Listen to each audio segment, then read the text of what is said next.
Yes, so our testing program and our at-home launch programs will continue. What, if any, measurable triggers the administration put in place should COVID go the wrong way again to bring back masks in schools? Are there triggers that we can measure? So I don't think we speak in hypotheticals about the future, but what I would say is we've learned, if we've learned anything about COVID, is we always have to be prepared to be ready, and we will act as necessary depending on what happens in the future. Yes? Because when students are coming back from vacation, from school vacation, any concerns with traveling, with other any concerns with that? So we are providing, at-home tests for people to take before, which enables us to cull out any positive cases, and I think was successful after the last winter holiday. We think that'll be an effective measure going forward. Do you think the teachers will be comfortable with this? Teachers will be comfortable? I think that most teachers will be, but there'll be a wide range of opinions. If districts are resistant to this, similar to when you announced the remote learning that this is no longer be a thing. Some parents are telling us that they want this, but they're concerned the district won't do it. Will DESE at some point kind of pull this district to go this direction? Or is it really going to be up to the superintendent and school committees? Again, it's a hypothetical, so I can't speak to the future, but what I can say is local decision-making has been, a practice in Massachusetts for a long time, and at times the state has had to step in when necessary, but I can't speak to the future. The state mask mandate is being lifted, and then what happens next will happen at the local level.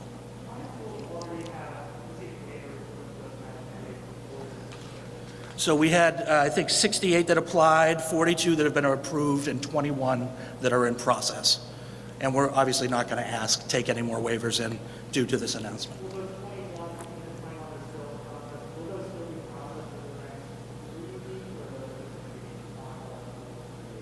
Yeah, I think I'll get you more information on that in the future, if that's okay.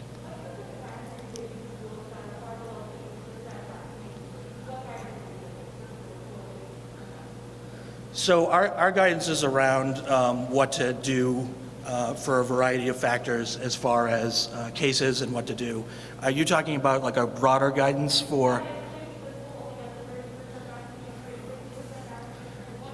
Yeah, I mean, I think that's going to be taken up by local boards of health and school committees to make that decision.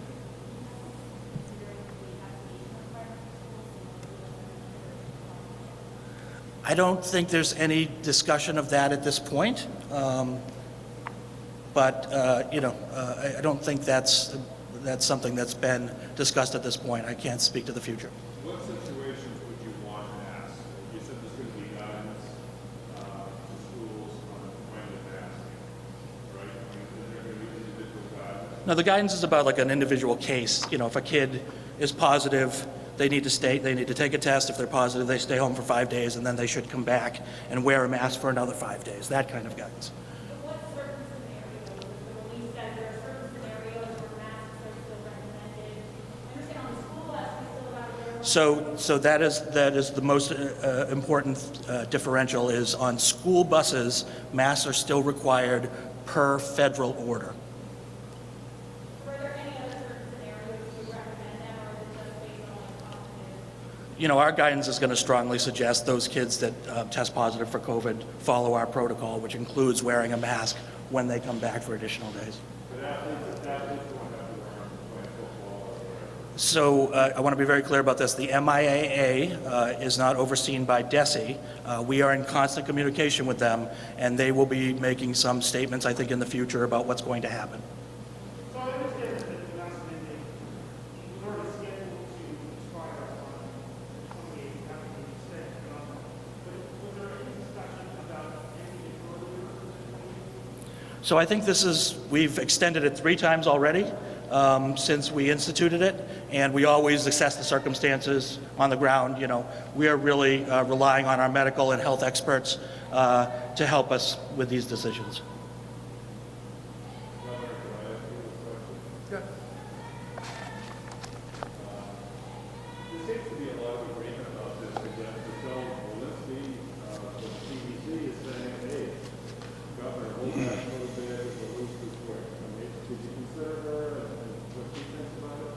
Well, you got to remember that the CDC is worrying about 50 states worth of data and information. In Massachusetts, we do have very high vaccination rates among our overall population, very high vaccination rates.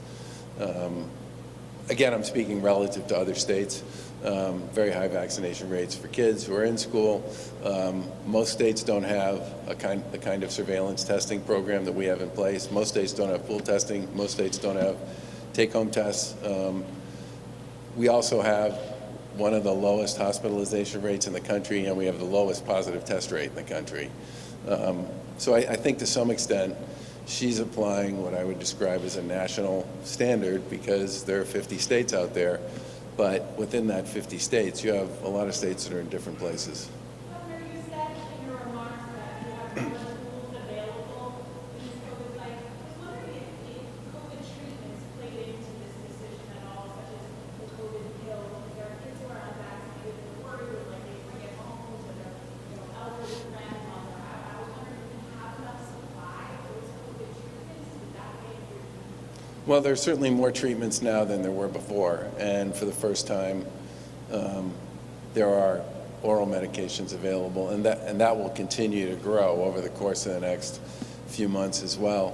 But I think for us the biggest issue was we have very high vaccination rates, we have very high testing infrastructure in place, and we do a lot of surveillance work, and schools have been proven to be very safe over the course of the pandemic. Are we at the endemic stage now? Are we just, I mean, is it over? I've asked you this for 2 years. Is it over? And I've given you the same answer, which is, my Halloween movie analogy, which is, Michael Myers, you just never know. But I think what I will say is I think we've tried over the course of the past couple years to take seriously the fact that this is going to be something we'll be dealing with for an extended period of time, and that's part of the reason why we bought so many tests, and part of the reason why we continue to distribute masks and built a pretty aggressive testing protocol into our K through 12 system in the first place. So it's like the flu. I mean, we just got to move forward and live with it. I think I wouldn't compare it to the flu, but directly because there are differences between COVID and the flu. But I would say that I think it's going to be important for all of us to understand that this is something we need to figure out how to incorporate into the way we live. Yeah.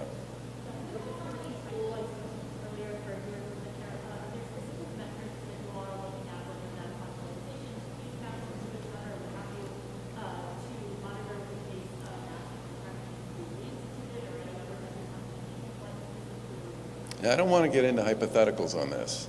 What I can tell you is that we meet on a regular basis with a group of infectious disease experts, and so does DESE. And we're constantly talking to them about the latest updates in information and guidance. And this thing, keep in mind, right, the other thing that's going to change over the course of the next several months, to get back to Abby's point, we are going to have a lot more therapeutics available that will be much easier to use. I just think there's a lot of pieces to this, and you can't just focus on any one of them, which is one of the reasons why we spend a lot of time talking to people who are in the field and in the space and why they do. And then we make decisions based on the guidance we get from them.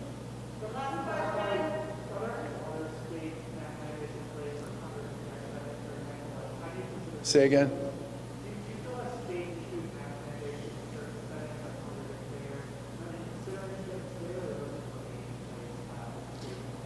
Well, part of what we've been saying for a while now is that our primary focus, both around shots and vaccinations and mandates and masks and all the rest, have really been focused on areas that involve vulnerable populations. So healthcare, long-term care, assisted living, homeless shelters, residential programs for people with developmental disabilities and mental health issues, addiction treatment programs.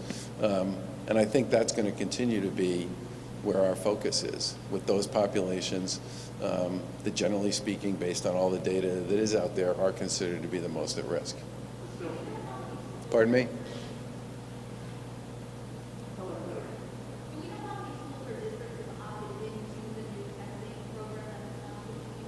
I think it's most, but you should answer that. approximately 85%.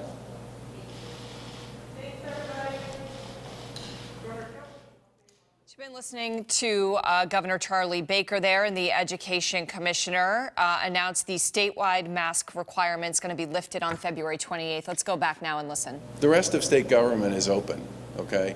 Registry offices are open. Administrative buildings are open. People are conducting business in state office buildings around the Commonwealth. We think the State House should be open.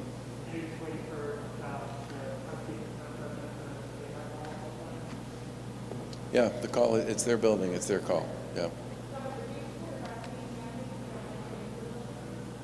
Pardon me? No, I don't.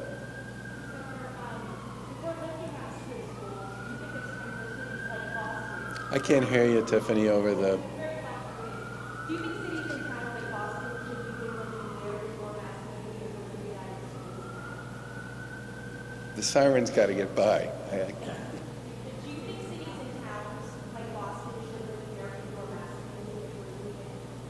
mandates? Well, we said, we said since the beginning of this pandemic that we're going to do the best we can to establish what we consider to be statewide frameworks. And if communities want to go beyond what we do, that's their call. And I happen to think that policy, generally speaking, has served the Commonwealth and the Commonwealth cities and towns well over the course of the past 2.5 years. It means we spend a lot of time talking to each other about what's going on the ground in communities around Massachusetts, and it does give us what some people would call patchwork. I would argue that what you get is specificity, and I think that's important to give communities the ability to make the decision they think makes the most sense for them.